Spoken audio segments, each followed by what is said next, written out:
what do you feel specifically the vitalistic chiropractors like what kind of shifts need to happen in the messaging? Because you said like you're alienating more or like I'm not gonna say a we because like I don't know. I don't know Yeah, where yeah, I yeah. am in Yeah. life. I'm still just like I'm likable, like me. Um, but like where does that messaging could you see like shifts of still holding on to those subluxation based Yeah. values, Yeah. but not being so alienating? I really think it's easier than people think because I don't think anything needs to change other than your judgment of people that don't think like you think. That's all that needs to change. If we're just more receptive, right? If we just celebrate the fact that someone else has a different view than I have. Where the rub comes from is when I start telling you you need to believe the way I believe or what you believe is wrong.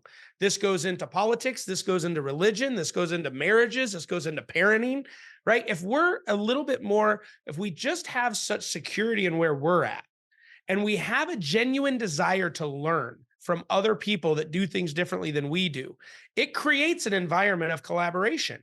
I mean, we were just talking about it with UAC, and that room is so different because everyone's there with a desire to collaborate, not to be like anyone, but to learn things they don't know and find opportunities to collaborate with people that are better at things than they are.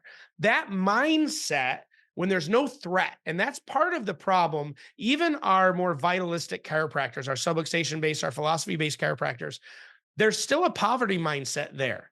Like we still struggle with this idea that if we let anyone in, we're going to somehow lose everything we have, and that's false. You know, one of my best definitions of fear is that fear is not real. It's a figment of your imagination, causing you to fear things that do not at present and may not ever exist. That danger is real, but fear is a choice. And I love that because it's true. We fear things that do not at present and may not ever exist. And so that insecurity is what drives the separation. Part of the reason I can get along with everybody is I'm not asking you to believe the way that I believe, but I do want to understand why you believe the way you do. Not in a challenging way, but I want to understand it. Why do you like blue M&Ms better than black? That's just weird to me. I don't care. I'm going to throw them all in my mouth. But why for you is it blue? And then I come to find Mhm. out that blue has some sentimental value to you when you were a child, and so you just have a predisposition to blue tasting better in your mind, even though at the end of the day they're the exact same flavor. Right. Right. But now I know something more about you that before I would have said, you're just a high maintenance piece of garbage, eat all the M&Ms. But now I understand why blue is there. It keeps you grounded. It keeps you remembering things and keeps you focused on your mission. So Mhm. when we can step back from the insecurities we have, because the only time we judge others, honestly, psychologically, is when we're trying to validate ourselves. Otherwise, we don't care because there are a lot of things we see and don't even give attention to, but then we'll pick something else out that we determine to make a comment or we have to make a judgment. All that's doing is in some way validating in me that I'm okay and they're wrong.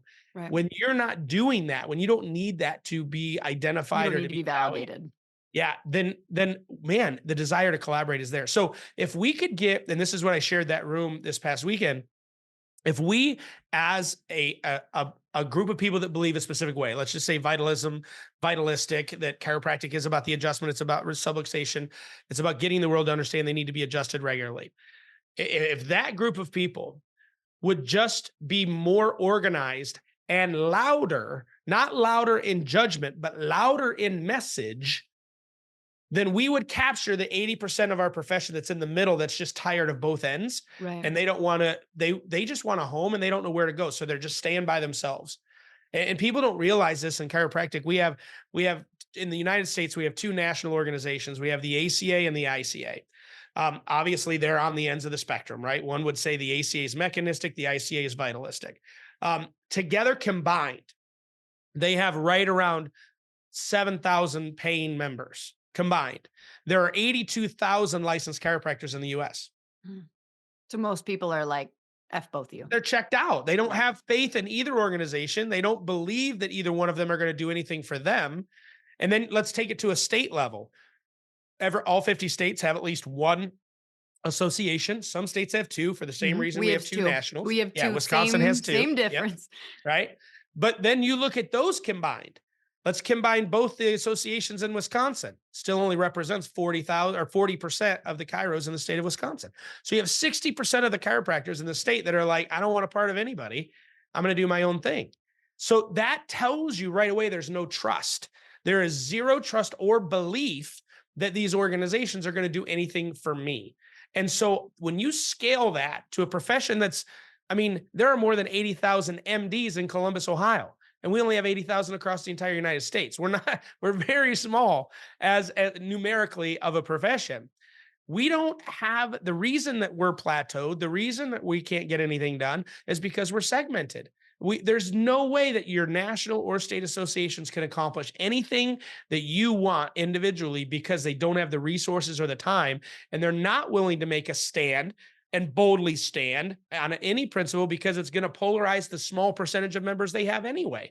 So they just stay neutral, which pisses everybody off. I wish my association would fight for me, and they can't. I mean, they literally institutionally cannot do it. So this is why our profession has been stagnant. So if we could just get our group of people to say, you're not a competitor, you're a colleague. You're not a competitor, you're a colleague. You're not a competitor, you're a colleague.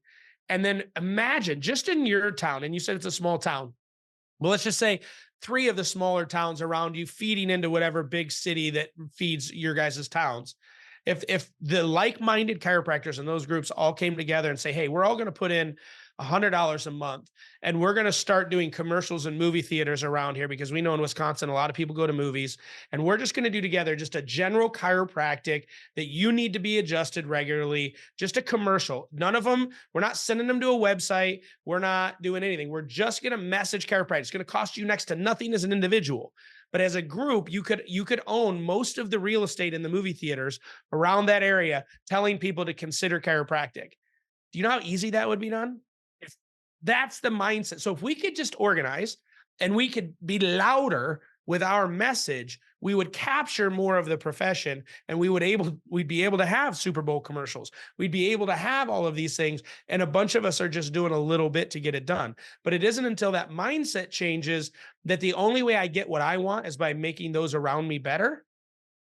And that's something chiropractic doesn't have. You're instilled literally from, my daughter just graduated from Sherman a year ago, and I love Sherman. This is not a knock on them, but I had to unbrainwash her from what she was taught in clinic, because she was taught a lot of bad habits that continue to create segmentation that cause her to fear the adjustment rather than embrace it.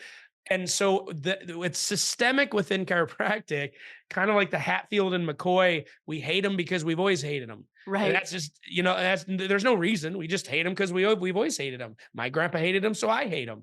And that's got to stop. And so that's the thing. If I could get our group to understand we have the answers. I believe wholeheartedly the way that we practice, the way that you practice is the best way to practice for everybody. It's the most lucrative financially. It is the most rewarding emotionally. It's the most beneficial as far as outcomes and the impact you have in your community. And there's less tension and strife because you're not dealing with insurance companies and dealing with all these external factors you can't control.